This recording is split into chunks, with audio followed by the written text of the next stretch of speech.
Indian spice market was valued at 2,644 crores in 2024, projected to grow at 5,13,253 crores. वैसे international market में भी अपने को बहुत requirement, international organization of standard जो है उन्होंने 108 spices all over world identify किए, उसमें से 76 स्पाइसेस इंडिया में ही ग्रो होते हैं। अपने को अपॉर्चुनिटी क्या है कि अपने को 75 वैरायटीज ऑफ प्रोडक्ट्स बन जाते हैं अपने पास, यानी हर एक प्रोडक्ट आप खुद के ब्रांड करके भी मार्केट में लॉन्च कर सकते हो। इन्वेस्टमेंट देखोगे तो अगर 100 kg या 200 kg का पर डे का आपको बैच बनाना है, उसमें 3 to 4 लाख का आपको मशीनरी का इन्वेस्टमेंट आएगा। और जिनको होम स्केल पे करना है, 10 किलो 20 किलो ही दिन में करना है, तो उनके लिए 25 to 50,000 आएगा। मैं एक्चुअली तंजानिया से हूँ। यहाँ पे भी इंडिया से बहुत सारा एक्सपोर्ट हो रहा है। बादशाह के बहुत सारे प्रोडक्ट्स यूज कर रहा हूँ। There is a lot of scope.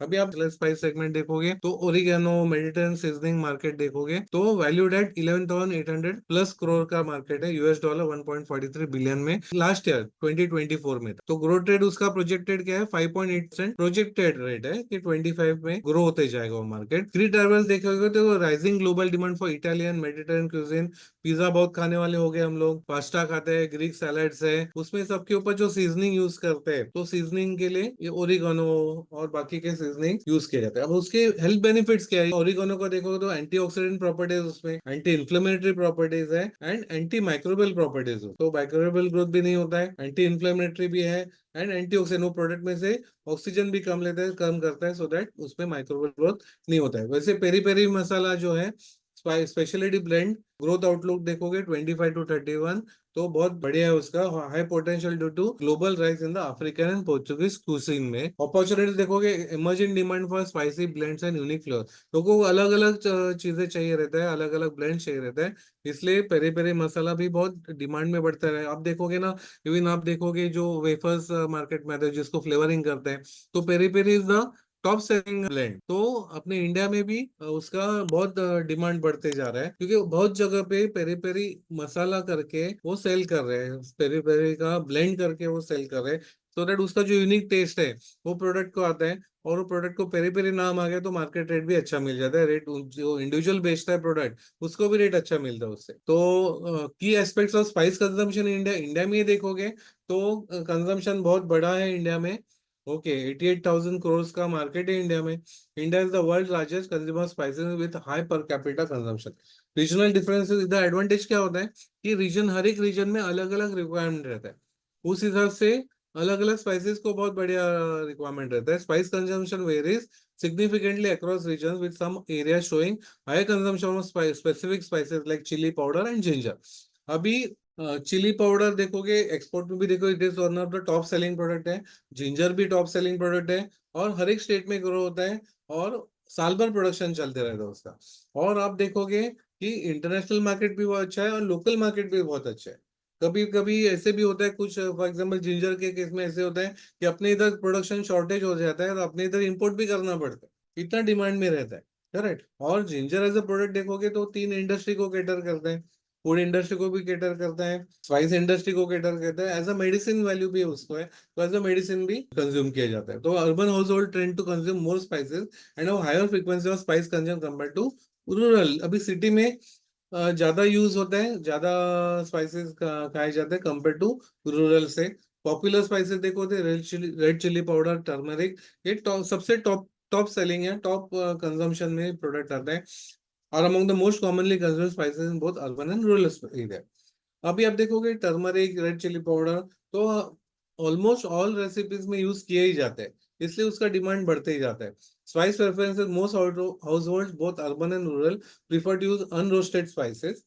तो ज्यादा रोस्टेड स्पाइसेस यूज नहीं कर रहे हैं, क्योंकि उसका ज्यादा रोस्ट करेंगे तो उसका एसेंशियल ऑयल निकल जाता है, टेस्ट निकल जाता है उससे। Spice consumption in dishes, spices अभी अलग अलग डिशेस वैरायटी देखोगे ना, होटल्स में भी अलग अलग वैरायटीज का कंपटीशन चल रहा है, तो अलग अलग डिशेस, अलग अलग वैरायटीज डिस्कवर करते जाते हैं, तो अलग अलग स्पाइसेस का रिक्वायरमेंट भी बढ़ते जाते हैं। Spices are primary consumed as part of vegetable, dal and curry preparation. उसका मेडिसिनल वैल्यूज बहुत है, हर एक स्पाइसेस का अलग अलग मेडिसिनल वैल्यू है। तो अलग अलग मेडिसिन अलग अलग बीमारियों के ट्रीटमेंट के लिए भी यूज करते हैं।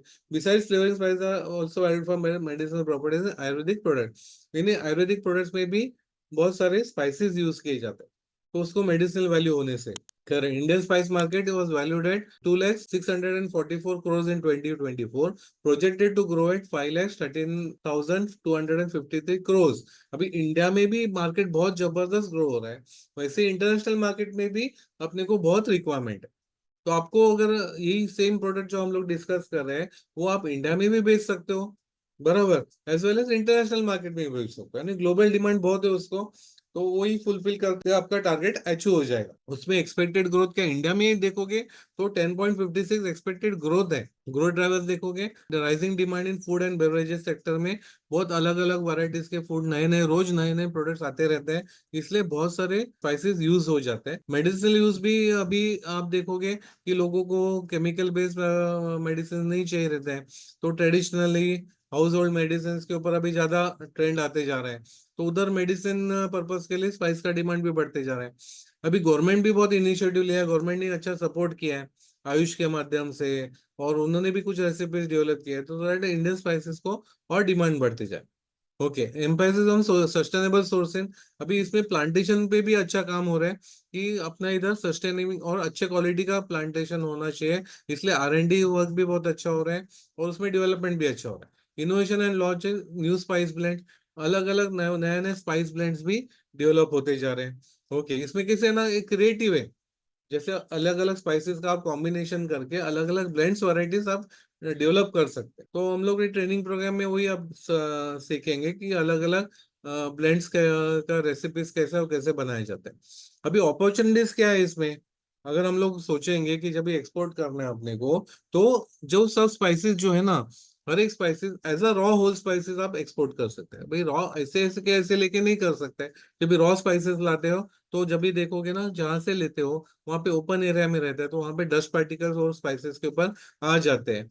प्लस वो ओपन रहने से उसमें मॉइस्चर भी एब्जॉर्ब हो जाता है, वो मॉइस्चर आने से उसमें बैक्टीरियल काउंट बढ़ जाता है। तो अपने फैक्ट्री में लाने के बाद उसके ऊपर डस्टिंग यानी ऊपर का क्लीनिंग करना पड़ता है, वो डस्ट वगैरह सब पार्टिकल निकालने पड़ते हैं, और उसमें जो मॉइस्चर कंटेंट है वो अपने को रिड्यूस करना पड़ता है। तो मशीन का टेक्निक्स यूज करके अपने को मॉइस्चर कंटेंट रिड्यूस करेंगे, तो रिड्यूस करने के बाद फिर उसको पैकिंग करेंगे, तो अच्छा अच्छा क्वालिटी का अपना रॉ हो। प्लस वो करते समय अपने को ग्रेडिंग भी करना है, अच्छे क्वालिटी अलग करना है, खराब क्वालिटी निकालना है। वो करने के बाद पैकिंग करके आप B2B अलग अलग कंपनीज को सप्लाई कर सकते हो। इंटरनेशनल होटल लाइंस में आप दे सकते हो, इंटरनेशनल रिसोर्ट्स में दे सकते हो, इंटरनेशनल शिपिंग लाइंस में दे सकते हो, डिफेंस सेक्टर में दे सकते हो। तो इंटरनेशनल मार्केट बहुत बड़ा है, तो उधर आप सप्लायर बन सकते हो। या फिर आपको लोकल मार्केट करना है, तो लोकल मार्केट में भी होटल इंडस्ट्री है, रिसोर्ट्स है, ओके, ढाबाज है, ओके, ऐसे पॉकेट्स बहुत है, यानी सेक्टर्स बोलते हैं ना, टारगेट मार्केट या सेक्टर्स बोलते हैं, सेक्टर्स बहुत है, तो उधर भी आप सप्लाई कर सकते हो। इंटरनेशनल मार्केट भी अच्छा है एंड लोकल भी मार्केट अच्छा है, तो एज अ होल सप्लाई कर सकते हो, तो एक अपॉर्चुनिटी हुआ। सेकंड, वही जो स्पाइसेस है, अभी आप देखोगे ना कि होल स्पाइसेस अपने इंडिया में कितने अवेलेबल है। तो as per ISO, international organization of standard जो है, उन्होंने क्या किया है, 108 स्पाइसेस ऑल ओवर वर्ल्ड उन्होंने आइडेंटिफाई किया कि स्टैंडर्ड्स किए उसमें से 76 स्पाइसेस इंडिया में ही ग्रो होते हैं। यानी अपने को अपॉर्चुनिटी क्या है कि अपने को 75 वैरायटीज ऑफ प्रोडक्ट्स बन जाते हैं अपने पास। यानी हर एक प्रोडक्ट आप खुद के ब्रांड करके भी मार्केट में लॉन्च कर सकते हो, या अलग अलग कंपनीज को सप्लाई कर सकते हो, दोनों ऑप्शन है। होल स्पाइसेस यानी 76 वैरायटीज आप होल स्पाइसेस का आपका रेंज बन जाता है, जो आप एक्सपोर्ट करोगे और लोकल मार्केट में बेचोगे। फिर उसका ही पाउडर करोगे, बराबर, जैसे हल्दी का पाउडर किया है, चिली का पाउडर किया है, जीरा का पाउडर किया है, वो सबका अपने स्पाइसेस पाउडर किया, तो पाउडर करने से आपका 76 वैरायटीज और प्रोडक्ट रेंज बढ़ गया आपका, बराबर है। 75 76 प्लस 70 मोर देन 150 आपके प्रोडक्ट रेंज हो गए, जहां पे आप B2B भी कर सकते हो, अलग अलग कंपनीज को सप्लाई कर सकते हो, या खुद का ब्रांड से भी मार्केट में लॉन्च कर सकते हो। करेक्ट, यानी 150 रेंज आपके इधर हो गए, प्लस उसके कॉम्बिनेशन करके आपने ब्लेंड्स बनाए, बराबर, स्पाइस ब्लेंड्स बनाए, तो वो स्पाइस ब्लेंड्स के जो बनाएंगे उसमें भी मार्केट बहुत अच्छा है। अभी फॉर एग्जांपल कुछ जन क्या करते हैं कि अभी एक ब्लेंड बनाया, जो फॉर एग्जांपल चिकन ग्रेवी के लिए बनाया उन्होंने, वही फिर वही मसाला है ना, वही मसाला वो चिकन का एक थिक ग्रेवी के लिए यूज करेंगे, या फिर वही मसाला छोले का सब्जी के लिए वो बनाते हैं, उसके लिए रेसिपी अलग बनाते हैं। तो उससे क्या होता है ना कि एक ही प्रोडक्ट का मल्टीपल प्राइस पैकिंग हो जाता है, वो अलग नाम से बिकता है। तो ऐसे कुछ जन करते हैं, प्लस साइज में भी वेरिएशन आता है। कुछ जन 10 ग्राम के पैकेट बनाते हैं, कुछ जन 50 ग्राम के बनाते हैं, 100 ग्राम के बनाते हैं। यानी उसका B2B करेंगे तो 5-5 किलो का या 10-10 किलो का पैकिंग जाता है। इंडिविजुअल के लिए सिर्फ वन वन सर्विंग के लिए, वन कुकिंग के लिए पैकेट चाहिए, तो वैसे पैकेट करके भी बेचते हैं। तो उधर भी रेंज देखोगे ना तो बहुत बड़ा रेंज है। करेक्ट। तो ब्लेंडिंग मार्केट में भी बहुत प्रोडक्ट रेंज आपके बनते हैं। यानी 150 तो इधर हो गए, प्लस प्राइस ब्रांड्स का आप अलग अलग कॉम्बिनेशन करोगे, वहां पे मोर देन 50 वैरायटीज आपके बन जाएंगे। यानी मोर देन 200 प्रोडक्ट रेंज आपके बन जाते हैं। बराबर। तो इसमें जस्ट मैं बोला था कि बिजनेस टू बिजनेस अलग अलग कंपनीज को आप सप्लायर बन सकते हो, होल भी कर सकते हो, पाउडर्स भी दे सकते हो, ब्लेंड्स बना के भी अलग कंपनीज को उनके नाम से बेचने के लिए आप दे सकते हो। तो दैट इज ऑल्सो पॉसिबल। तो बिजनेस टू बिजनेस आप कर सकते हो, या खुद का ब्रांड करके सेम रेंज आप खुद का ब्रांड करके भी मार्केट में लॉन्च कर सकते हो। तो वैसे वो पॉसिबल है। अभी ये बेचने के लिए खुद का ब्रांडेड आपका शॉप कर सकते हो। वो ब्रांडेड उधर स्टैंडर्डाइजेशन करोगे तो उसका फ्रेंचाइजीज दे सकते हो। अभी स्पाइसेस देखोगे ऑल ओवर वर्ल्ड बिकता है, और इंडिया में is the major contributor, number one seller है, अपना मोनोपोली जैसा ही है। तो ये ब्रांड आप खुद का ब्रांड करके इंटरनेशनल लेवल पे भी खुद का ब्रांड का फ्रेंचाइजीज नेटवर्क खड़ा कर सकते हैं। यानी कितना बड़ा बिजनेस हो सकता है सोच लो। अगर आपके ब्रांड का खुद का ब्रांड का इंटरनेशनल मार्केट में आप फ्रेंचाइजीज खोल सकते हो, तो नथिंग लाइक इट, जबरदस्त ग्रो हो जाएगा। करेक्ट। तो वो भी पॉसिबल है। तो फ्रेंचाइजीज नेटवर्क कर करके, या इंडिविजुअल किसी को उतना बड़ा नहीं करना है, छोटे स्केल पे ही करना है, तो खुद का शॉप सेट कर सकते हो। या इंटरनेशनल लेवल पे भी, फॉर एग्जांपल यूके में भी आप खुद का शॉप सेट कर सकते हो, यूएस में शॉप सेट कर सकते हो आपका ब्रांड का, जहाँ पे दूसरे को फ्रेंचाइजी नहीं देना है, बट आपका ओन शॉप आप सेटअप कर सकते हो। ओके। तो एक्सपोर्ट के माध्यम से अलग अलग कंट्रीज को आप सप्लायर बन सकते हो, या फिर इंडिया में भी बेच सकते हो। तो बहुत सारे अपॉर्चुनिटीज हैं अगर स्पाइसेस में एंटर करते हैं। अभी क्या हुआ है, हमने उद्योग वर्धन में हमने क्या किया है कि ये जो स्पाइस ब्लेंड का ट्रेनिंग प्रोग्राम रखा है, जिसमें ब्लेंडिंग, बराबर, उसमें अलग अलग ब्लेंड्स कैसे रेडी करने हैं, उसके ऊपर अपना हमारा ट्रेनिंग प्रोग्राम है। तो ब्लेंड्स कौन से, और ब्लेंड्स के ऊपर जाने के पहले अपना स्पाइस फैक्ट्री में कौन से एक्टिविटीज चलते हैं, वो जस्ट ओवरलुक करते हैं। अभी फॉर एग्जांपल फर्स्ट देखोगे, जब भी स्पाइसेस रॉ स्पाइसेस आते हैं, तो पहले क्लीनिंग, जैसे मैंने वर्बली बताया था, अभी विजुअली दिखा रहा हूँ कि जो भी सब स्पाइसेस आते हैं, क्योंकि ओपनली रखे जाते हैं, कुछ आप फार्मिंग लेवल पे देखोगे, हार्वेस्टिंग इधर देखोगे, तो ओपनली ओपन फील्ड पे ही वो सुखाते हैं। करेक्ट। अभी वो सुखाने से क्या होता है, अभी इंडिया का क्लाइमेट पूरा डस्टी है, हर एक जगह पे कंस्ट्रक्शन या काम चलते रहता है, तो क्लाइमेट डस्टी है, तो डस्टी होने से क्या होता है, वो स्पाइसेस के ऊपर डस्ट जम जाता है, या फिर एंड्स आते हैं ऐसे, फिर उसके ऊपर कंटेमिनेट हो जाता है। तो और क्या, फिर वो जो होलसेलर के पास जाता है, तो वहां पे भी ओपन में ही रखते हैं, तो वहां पे मॉइस्चर एब्जॉर्ब करते हैं। एक बार ड्राई होने के बाद जब ये हवा में अगर मॉइस्चर रहेगा, तो हवा का मॉइस्चर वो खींच लेता है। तो अपने को क्या करना है, जैसे ही रॉ मटेरियल अपने फैक्ट्री में आएगा, उसको क्लीनिंग, उसके लिए बड़े स्केल पे करते हैं, तभी मशीन आते हैं जिसमें डस्ट सेपरेट किया जाएगा, स्टोन्स निकाले जाएंगे, कुछ इम्प्योरिटीज रहेंगे, कुछ पत्ते आए होंगे, वो सब निकाले जाएंगे, क्लीन किया जाएगा। बराबर। उसके लिए मैनुअली भी कुछ प्रोसेस मैनुअली रहेंगे, कुछ प्रोसेस ऑटोमेशन रहेगा, तो वो क्लीनिंग करना है। क्लीनिंग करने के बाद सन ड्राई, अभी हार्वेस्टिंग में देखोगे उधर धूप में सुखाते हैं, क्योंकि इतना वॉल्यूम रहता है उधर। मशीन बेस्ड अभी नहीं करे, बट मशीन बेस्ड अगर करते हैं तो नथिंग लाइक इट, बहुत अच्छा क्वालिटी का आपका प्रोडक्ट बन जाता है। करेक्ट। तो मैकेनिकल ड्राइंग से आप जैसे अपने अपने फैक्ट्री में आने के बाद उसमें मॉइस्चर है, तो अभी बारिश का सीजन शुरू हो रहा है, तो बारिश के सीजन में अगर धूप नहीं है तो हम लोग ड्राई नहीं कर पाएंगे।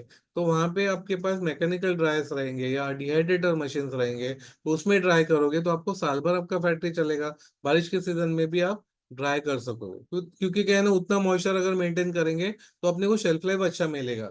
उतना बेसिक मॉइस्चर अगर मेंटेन नहीं कर पाएंगे तो उसमें बैक्टीरियल ग्रोथ हो जाएगा, फिर प्रोडक्ट खराब होने का प्रोसेस शुरू हो जाएगा।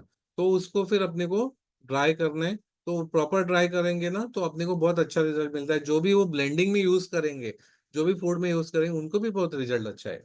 करेक्ट। फिर रोस्टिंग और डिहाइड्रेटिंग ऑफ स्पाइस, पहले की फैक्ट्री में आप देखोगे तो रोस्टिंग का बहुत काम चलता था, बट रोस्टिंग में प्रॉब्लम ऐसा था, वो टेम्परेचर कंट्रोलिंग प्रॉपर करने को नहीं जमता है लोगों को। क्योंकि ओपन ओपन फ्लेम पे रोस्टिंग करते थे, तो रोस्टिंग में क्या होता है, जरा भी ज्यादा हीट लग गया तो मेनली जो स्पाइस ऑयल है जिसमें पूरा टेस्ट रहता है वो निकल जाता है। करेक्ट, वो निकल जाने से फिर वो कितना भी हम लोग अगर प्रोसेसिंग में केयर लेते हैं तो भी वो टेस्ट वापस नहीं आता है। एक बार वो स्पाइस ऑयल्स में से अगर टेस्ट निकल गया तो फिर क्या करते हैं, फिर उसमें रोस्टिंग जहाँ पे प्रॉपर टेम्परेचर कंट्रोलिंग अगर कर सकते हो तो आपको पूरा प्रॉपर क्वालिटी मिल सकता है। फिर दूसरा ऑप्शन क्या है, डिहाइड्रेट करते हैं। डिहाइड्रेट करने से उसमें मॉइस्चर अपने को बैलेंस कर सकते हैं, जितना मॉइस्चर चाहिए वो प्रोडक्ट में जो पैकिंग करते थे उतना मॉइस्चर मेंटेन करेंगे, तो फिर विदाउट प्रिजर्वेटिव विदाउट केमिकल्स भी अपने को बहुत बढ़िया शेल्फ लाइफ ला सकता है। अपने पार्टिसिपेंट्स को पैकिंग इतना अच्छा किया है, उसका मॉइस्चर कंटेंट रिड्यूस रखा है, तो उनको 2 साल का शेल्फ लाइफ मिले। 2 साल वो प्रोडक्ट को विदाउट प्रिजर्वेटिव विदाउट केमिकल 2 साल वो प्रोडक्ट खराब नहीं होते। करेक्ट, तो रोस्टिंग का प्रोसेस आता है। कुछ प्रोडक्ट्स को ले लगेंगे, कुछ प्रोडक्ट के लिए सिर्फ मॉइस्चर निकालने के लिए रोस्टिंग करना है, कुछ प्रोडक्ट के लिए टेस्ट चेंज करने के लिए रोस्टिंग किया जाता है। करेक्ट, तो वो पर्पस ध्यान देना है कि किस पर्पस के लिए रोस्टिंग किया जा रहा है, उस हिसाब से वो एक्शन लिया जाता है। फिर ग्राइंडिंग करना है, ग्राइंडिंग ऑफ स्पाइसेस, उसमें कोर्स चाहिए या फाइन पाउडर चाहिए, एज पर रिक्वायरमेंट अपने को उस हिसाब से उसका पाउडर का थिकनेस, ग्राइंडिंग करने का उसका थिकनेस मेंटेन करना है। कुछ मसाले रहेंगे उसमें अपने को कोर्स लगता है, करेक्ट, कुछ इसमें एकदम फाइन पाउडर लगता है, तो उस हिसाब से अपने को डिसीजन लेना है। उस हिसाब से ग्राइंडिंग में सेटिंग भी रहते हैं, ग्राइंडिंग मशीन में अपने को चाहिए उतना अपने को थिकनेस ये ग्राइंडेड प्रोडक्ट्स मिल जाते हैं। करेक्ट, फिर वो होने के बाद अपने को ग्रेडिंग करना है। ग्रेडिंग करना है या फिर वैसे के वैसे जैसे हमने चिली पाउडर किया है, हल्दी पाउडर किया है, जो भी स्पाइसेस किया है, जीरा का पाउडर किया है, तो जो भी उसका पाउडर किया है, ओके, तो उसको ऐसे ही पैक करके ग्रेडिंग उसमें भी एज पर थिकनेस, जो पाउडर का थिकनेस है उस हिसाब से ग्रेडिंग भी किया जाता है। ग्रेडिंग करके अलग अलग ग्रेडिंग करके पैकिंग किया जाता है, या फिर उसका ब्लेंडिंग किया जाएगा। बराबर, तो ब्लेंडिंग करने से क्या होगा, आपका अलग अलग varieties, for example chicken gravy है, फिश ग्रेवी है, ओके, ऐसे अलग अलग वैरायटीज आप डेवलप कर सकते हैं। ओके, एज पर रेसिपी आप डेवलप कर सकते हैं। तो उसके लिए ब्लेंडिंग मशीन लगे। पांचवा ऑपरेशन देखोगे, एक तो उधर ही ग्रेडिंग करके पैकिंग किया जाएगा, या फिर उसको ब्लेंडिंग किया जाए। उसके बाद एक सीविंग ऑपरेशन आता है, सीविंग का एक्टिविटी आता है। सीविंग में क्या होता है कि उसमें ना आपका टेक्सचर यूनिफॉर्म, आपको यूनिफॉर्मिटी आता है, फिर आपका यूनिफॉर्म ब्लेंड हो जाता है। एक ही साइज का पार्टिकल आता है, एक जाड़ा एक कम ऐसा नहीं आता है, यूनिफॉर्मिटी आता है। इसलिए वो सीविंग इंपॉर्टेंट आता है, जिससे आपका प्रोडक्ट का मसाला जो है उसका टेक्सचर बहुत अच्छा आता है, परफेक्ट आता है। करेक्ट, यानी 1 किलो करो या 100 किलो करो, आपका same texture same colour same taste आपके प्रोडक्ट को आ जाता है। उसके लिए सीविंग ऑपरेशन इंपॉर्टेंट है। फिर पैकिंग किया जाएगा एंड लेबलिंग है। अभी इंटरनेशनल आपको करना है तो इंटरनेशनल पैकिंग स्टैंडर्ड्स अपने को फॉलो करना है, इंटरनेशनल लेबलिंग स्टैंडर्ड्स फॉलो करना है। जो कंट्री में आपको भेजना है वो कंट्री के स्टैंडर्ड्स फॉलो करना है। कुछ कंट्रीज में आपको जब एक्सपोर्ट करते समय अपने क्वालिटी स्टैंडर्ड्स, अपने क्वालिटी जो चार्ट है ना, न्यूट्रिशन चार्ट, उसमें मॉइस्चर कंटेंट कितना है, बैक्टीरियल काउंट कितना है, ओके, पेस्टिसाइड के रेसिड्यूज है कि नहीं उसमें, वो सब डिक्लेयर करना पड़ता। करेक्ट, और कितने क्वांटिटी में है वो सब डिक्लेयर कर दो। उस हिसाब से अपने को टेस्टिंग करके वो सब नॉर्म्स अपने को फॉलो करना है। तो लोकल नॉर्म्स अपने अलग है, और इंटरनेशनल कंट्री के हिसाब से अपने को नॉर्म्स अलग अलग चेंज होते जाते हैं। उस हिसाब से अपने को जो कंट्री में भेजना है वो कंट्री के नॉर्म्स के हिसाब से अपने को पैकिंग करना है। करेक्ट, तो ये अपना हो गया पूरा, एक फैक्ट्री में कौन से एक्टिविटीज चलते हैं उसके बारे में है।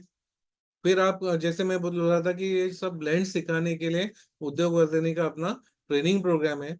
जो ट्रेनिंग प्रोग्राम में ये सब ब्लेंड्स हम लोग सीखेंगे। फॉर एग्जांपल देखोगे तो मुगलाई मसाला है, ओके, तो मुगलाई मसाला में अलग अलग ब्लेंड्स कितना क्वांटिटी में यूज करना है, कितने ग्राम में यूज करना है, ये रेसिपी किस हिसाब से आप सीखोगे। ये सीखने के बाद आपको 1 किलो करोगे या 5 किलो करोगे या 100 किलो करोगे या 1000 किलो करोगे, आपका टेस्ट सेम रहेगा। ओके, आपका स्टैंडर्ड बोलते हैं ना, वो स्टैंडर्ड मेंटेन हो जाएगा आपका। तो वो हम लोग सीखेंगे। फिर आप देखोगे कि मटन मसाला, कुछ कंट्रीज में मटन मसाला बहुत बढ़िया बिकता है, वो कंट्री के हिसाब से अपने को मटन मसाला का रेसिपी सीखेंगे कैसे डेवलप करना है।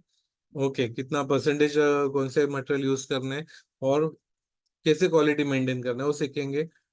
तो बहुत बढ़िया टेस्टी ऐसा मटन मसाला बन जाता है, जिससे जो मटन का ग्रेवी है वो बहुत टेस्टी हो जाता है। करेक्ट, जो पैकिंग दिखा रहे वैसे आपका खुद का ब्रांड करके वैसे पैकिंग करके आप बेच सकते हैं। वैसे फिश मसाला, फिश के अलग अलग वैरायटीज बनाने के लिए फिश मसाला यूज किया जाता है, वो भी ब्लेंड हम लोग सीखेंगे कोर्स में। ओके, तो जिनको होटल में सप्लाई करना है उधर सप्लाई कर सकोगे, घर में सप्लाई करना है, होम रेसिडेंस यूज करने का करना है, उस हिसाब से पैकिंग आपका चेंज हो जाएगा और आप सप्लाई कर पाओगे। फिश मसाला, फिर तंदूरी मसाला, ये भी बहुत अच्छा बिकता है इंटरनेशनल मार्केट में, तंदूर चिकन मसाला, वो भी आप करके दे सकते हो। ओके, फिर नूडल्स मसाला बहुत पॉपुलर है, करेक्ट, तो वो भी हम लोग सीखेंगे कैसे नूडल्स मसाला डेवलप करना है, इन ग्रामेज में सीखेंगे। तो अभी नूडल्स देखोगे तो इंडिया में तो देखोगे सुबह ब्रेकफास्ट के लिए भी खाते हैं, दोपहर लंच के लिए भी खाते हैं, शाम के स्नैक्स के लिए भी खाते हैं, रात के डिनर के लिए भी खाते हैं। और एज ग्रुप देखो, छोटे बच्चे भी खाते हैं, बूढ़े लोग भी खाते हैं, सब जन खाते हैं। इतना पॉपुलर प्रोडक्ट है। मैंने आप सोच सकते हो कि कितना मसाला यूज होता होगा। जो ब्लेंडिंग के लिए मसाला लगता है ना, वो मसाला हम लोग सीखेंगे। तो कैसे करना है, वो इंटरनेशनल मार्केट में भी अच्छा चलता है वो मसाले, तो वो हम लोग सीखेंगे। फिर पेरी पेरी मसाला सीखेंगे। ओके, जो फ्राइज में कोटिंग के लिए, फ्लेवरिंग के लिए ज्यादा यूज होते हैं।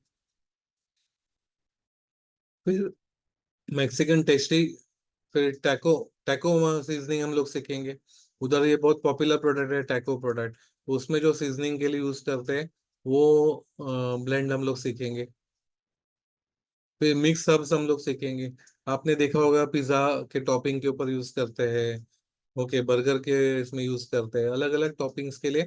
और अभी इंडियन प्रोडक्ट्स के ऊपर भी अभी कुछ होटल्स में देखोगे तो अभी जो मसाला डोसा बनाते हैं उसके ऊपर भी टॉपिंग के लिए मिक्स हर्ब्स यूज करने लगे, पहले यूज नहीं करते थे, बट अभी वो पिज्जा के इसमें यूज करते हैं। तो इंटरनेशनल टेस्ट लाने के लिए, इंटरनेशनल ब्लेंड लाने के लिए मसाला डोसा के भी ऊपर यूज करते हैं। फिर वो उत्तपा के ऊपर भी यूज करने शुरू किए। तो ऐसे अपने इधर भी अपने प्रोडक्ट के ऊपर भी ये कॉम्बिनेशन यूज करने शुरू हुए, तो इंटरनेशनल मार्केट है ही उसको, प्लस लोकल मार्केट में भी मिक्स हर्ब्स का मार्केट शुरू हो गया।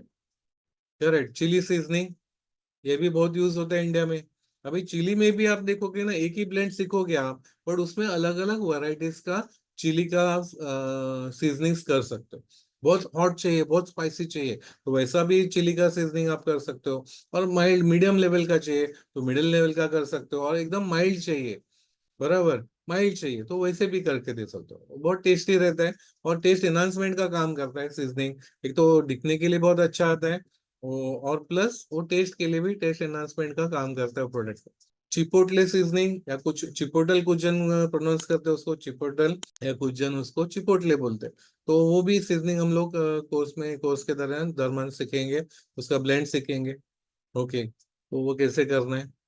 फिर इटालियन सीजनिंग, ये तो बहुत ही पॉपुलर रहता है, वो सीजनिंग का रेशो सीखेंगे, रेसिपी सीखेंगे कैसे बनाने का है। ओके, वो बना के आप इंटरनेशनल मार्केट में बेच सकते हैं, लोकल भी बेच सकते हैं।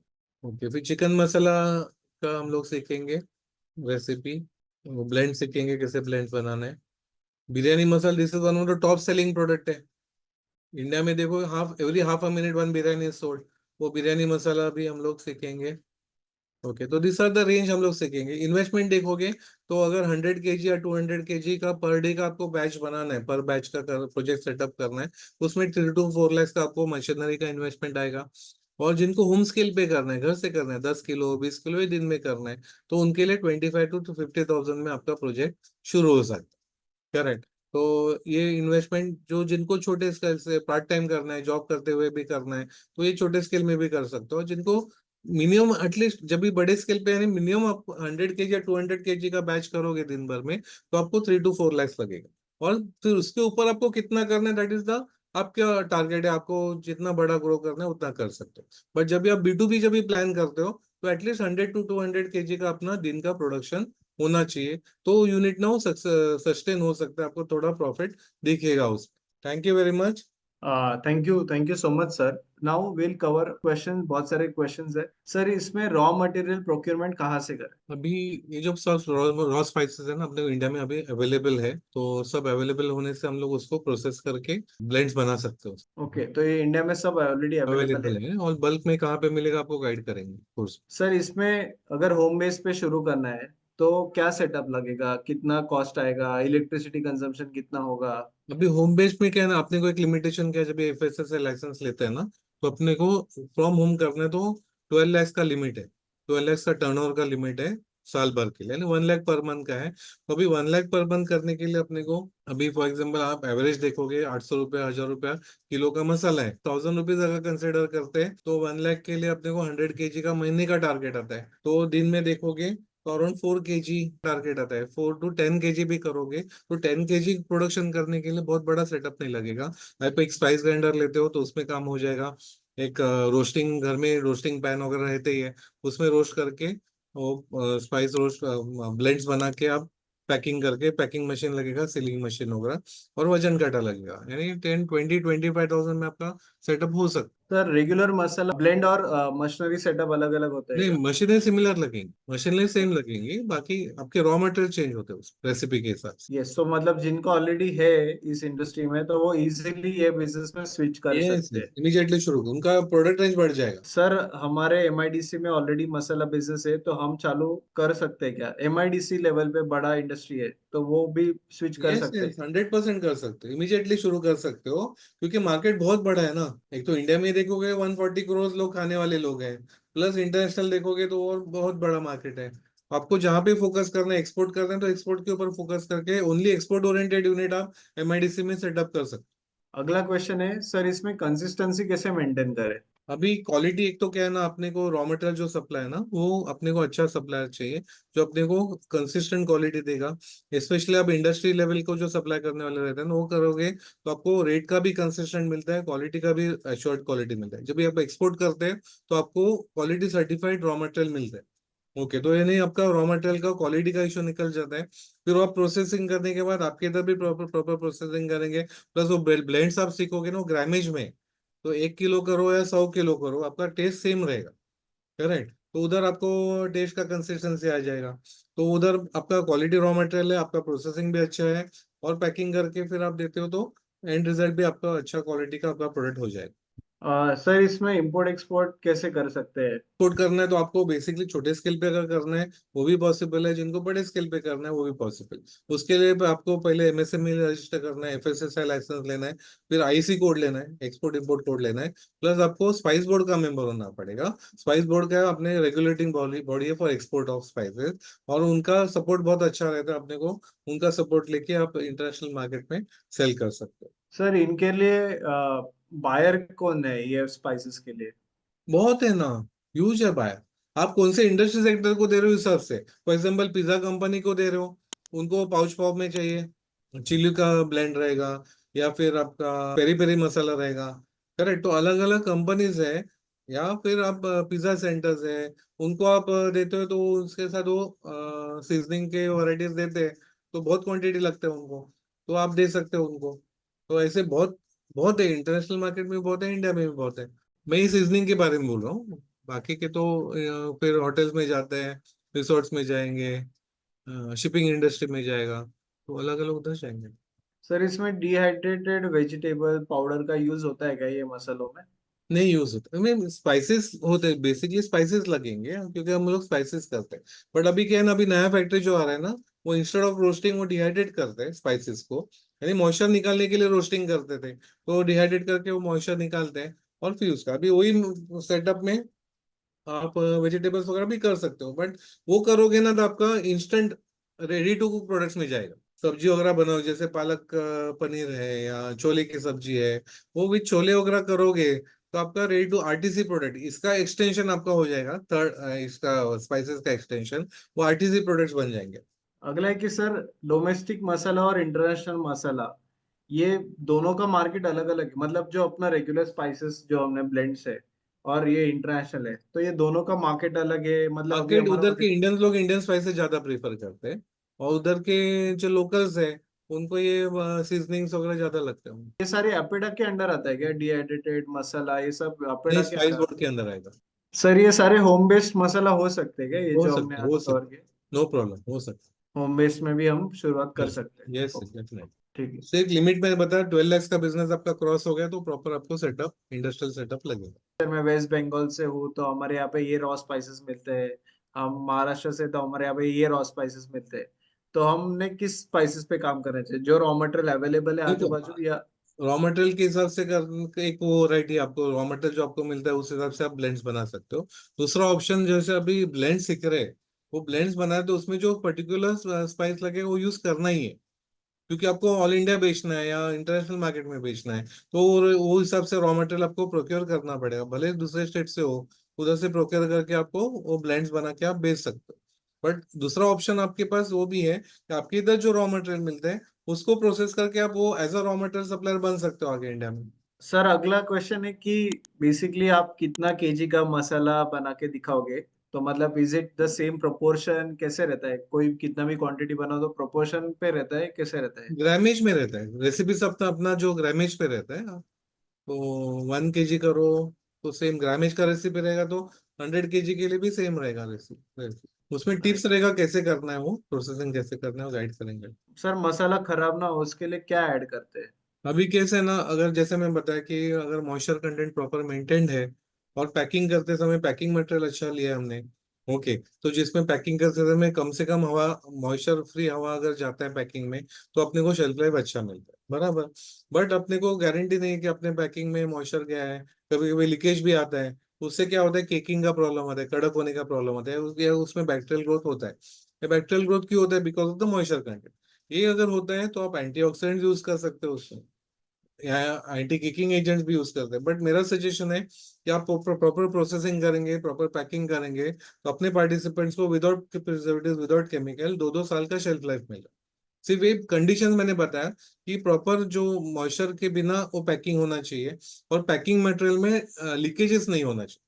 पैकिंग करोगे, सील करते हो, तो सील करते समय क्या होता है कि घाई घाई से फास्ट सीलिंग करते हैं, तो सीलिंग एरिया में वो पाउडर अटक जाता है, और वहां से कुछ टाइम के बाद कुछ दिन के बाद वहां पे वो पाउडर लूज होने के बाद बाहर का मॉइस्चर अंदर आता है और प्रोडक्ट को डैमेज कर देता है। तो उधर फिर प्रॉपर सीलिंग होना चाहिए। तो सीलिंग मशीन भी आप बैंड सीलिंग अगर यूज करते हैं तो लीकेज का प्रॉब्लम सॉल्व हो जाएगा आपका।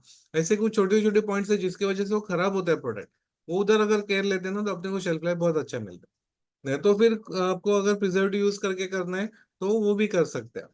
सर हम इसमें एज अ डीलर काम कर सकते हैं क्या? कर ऐसा सकते हैं, एज अ ट्रेडर डीलर कर सकते हैं, या दूसरे का ब्रांड लेके भी आप मार्केटिंग चार्जेस ले सकते हैं। अपने बहुत सारे जो एल्यूमिनियम एल्यूमिनियम है ना, बहुत सारे जन बना रहे हैं, उनसे आप लेके आप मार्केटिंग कर सकते, डिस्ट्रीब्यूटरशिप ले सकते हैं उनसे। सर अगला कि सर आप प्रैक्टिकल विद इंग्रेडिएंट्स शेयर करोगे क्या, एक्सप्लेन ये करोगे? सर आपके सामने लाइव लाइव कैमरा में आपको वो मिक्सिंग कैसे करना है, हर एक रॉ मटेरियल दिखा के आपको प्रैक्टिकल दिखाया जाएगा, कैसे मिक्सिंग करना है, कैसे रोस्टिंग करना है। सर अगला है कि सर पैकेजिंग इसमें कैसे करें इस इंडस्ट्री में? पैकेजिंग देखो, दो तीन टाइप से है। तो सैंडी पाउच में कर सकते हो, जो फूड ग्रेड सैंडी पाउच रहते हैं। पेट पॉलीथिलीन बॉटल्स में कर सकते हो। बॉक्स पैकिंग कर सकते हो, ये ज्यादा पॉपुलर पैकिंग मेथड है। फिर वो form fill seal FFS machine रहते हैं, जो स्ट्रिप टाइप पैकिंग करना है, वैसे पैकिंग भी करके आप दे सकते हो। जो छोटे छोटे पाउच में करना है तो एफएफएस मशीन लेके उसमें आप करके दे सकते हो, जिसके ऊपर आपका ब्रांड या वो जो पेरेंट है, पेरेंट कंपनी, उनका कंपनी का नाम भी प्रिंट करके आप उनको सप्लाई कर सकते हो, वैसे भी पॉसिबल। और कोर्स में और डिटेल में हम लोग पैकिंग मटेरियल कौन सा यूज करते हैं और गाइड कर, लेबल पे को कौन से पॉइंट्स कवर करने हैं, ओके, न्यूट्रिशन चार्ट में कौन से पॉइंट्स लाने चाहिए, शेल्फ लाइफ कैसे निकालना है, वो सब डिटेल में हम लोग कवर करेंगे। हाँ yes. Like a two processor की कौन सा मसाला कितनी क्वांटिटी में और किस रेशियो में कौन सा लेना है, ये सब चीजें आपके सेमिनार में ये से सिखाई वो जाए। रेसिपी में ना वैसे दिया है, हल्दी कितना ग्राम यूज करना है, जीरा पाउडर कितना यूज करना है, कितना ग्राम, 2 ग्राम, 2.5 ग्राम, वो सब रेसिपी में दिया हुआ है वैसे। हम लोग रेसिपी बुक आपको प्रोवाइड करेंगे, उसमें आपको सेम आपका रेसिपी फॉलो करेंगे तो सेम टेस्ट आते रहेगा। सर मुझे ये पूछना था कि जो स्पाइसेस के जो नॉर्म्स है वो हर एक कंट्री के अलग होते हैं, या एक स्पाइसेस हमने ब्लेंड कुछ बना लिया तो वो हर एक कंट्री में देखो, कुछ मतलब हम लोग सप्लाई जो कर सकते इंटरनेशनल स्टैंडर्ड्स फॉलो करते हैं ना, कोडेक्स सिस्टम से फॉलो करते हैं, वो हैं? नॉर्म्स के हम लोग कोर्स में हम लोग डिस्कस करेंगे। वो फॉलो करेंगे तो यूजुअली सब कंट्रीज में आपका एक्सपोर्ट कर पाओगे। एंड और जब भी फॉर हम लोग स्पेशली हम लोग स्पाइस बोर्ड के थ्रू जाते हैं ना, तो स्पाइस बोर्ड के थ्रू जो स्ट्रिक्ट नॉर्म्स इतने अच्छे किए हैं, तो हम लोग को यूजुअली सब कंट्रीज में वो पास हो जाते हैं। मतलब एक्सपोर्ट करना है हमें, तो मतलब सेटअप कैसा होना, वो क्या पूरा होना है? डिटेल में गाइड करेंगे मैडम। आपको ठीक है सर। स्किल पे करना है या बड़े स्किल पे, उस हिसाब से आपको गाइड करेंगे डिटेल में। ठीक। अगला क्वेश्चन है सर, होम बेस्ड मैन्युफैक्चरिंग में how we write address on the package label under FSSI. कुछ लोग मैन्युफैक्चर्ड एड्रेस में, फैक्ट्री का डालते हैं, कुछ मैन्युफैक्चर्ड पे आपका एड्रेस आएगा, या कुछ जन क्या करते हैं, रीपैकिंग करते, दूसरे से लेते रीपैकिंग करते, तो रीपैकिंग का भी लाइसेंस मिलता है आपको। हाय एवरीवन, मैं एक्चुअली तंजानिया से हूँ। मैं यहाँ से 10 साल से हूँ। I just want to add to your, I just want to contribute जो क्वेश्चंस है, यहाँ पे भी I'll show you कि इंडिया से एक्सपोर्ट हो रहा है, बहुत सारा एक्सपोर्ट हो रहा है। Very nice. Myself I'm using बादशाह के बहुत सारे प्रोडक्ट्स यूज कर रहा हूँ मैं। Very Okay, nice. just for your, if you can see, okay. so there is a lot of scope. मैं myself I want to engage in this business. Very मैं नाइस। बहुत ट्राई मतलब research किया है मैंने, एंड ओके। आई डिसाइडेड कि मुझे इसमें करना है। मैन्युफैक्चरिंग में नहीं गिरना है। I want to do only, I want to buy wholeselling and I want to do packaging here. I don't want to get into, but I want correct. To learn blends and everything. So मेरा main focus है, if you have a good supplier जिसका quality अच्छा है, who can give me in bulk in 5 kgs 10 kgs and I do the repacking here, ऐसा। सो ऐसे बहुत That's participants अपने हाँ जो ऐसे शुरू ही किए। हाँ एग्जैक्टली। हमारे हमारे ऑनगोइंग अभी एक कोर्स चालू है डिहाइड्रेशन का, जिसमें 3 कंट्री से लोग हैं, दुबई से है, अबू धाबी से है और ऑस्ट्रिया यूरोप से है। एंड ड्यूरिंग द कोर्स ऐसा डिस्कशन हुआ कि वो लोग ऑलरेडी इंपोर्ट करने वाले हैं और जो लोग इंडिया से सीख रहे हैं वो प्रोडक्शन कर रहे हैं उनके लिए। तो ड्यूरिंग द कोर्स से राइट उनको ऑर्डर्स मिल गए, एंड ये कोर्स अभी जस्ट हैपनिंग राइट नाउ। तो ऐसा या सिमिलर वे में हमारे इस कोर्स में भी हो जाएगा। फायदा और है क्या होता है कि सारे एक टॉपिक के लेके रिलेटेड ही, स्पाइसेस के रिलेटेड ही लोग इसमें आते हैं, तो कम्युनिटी बन जाता है, आपस में बहुत अच्छा बॉन्ड बन जाता है। You will get good right. Supply. Will meet in the thank you, course. Thank you. Okay, thank you so much everyone for joining us.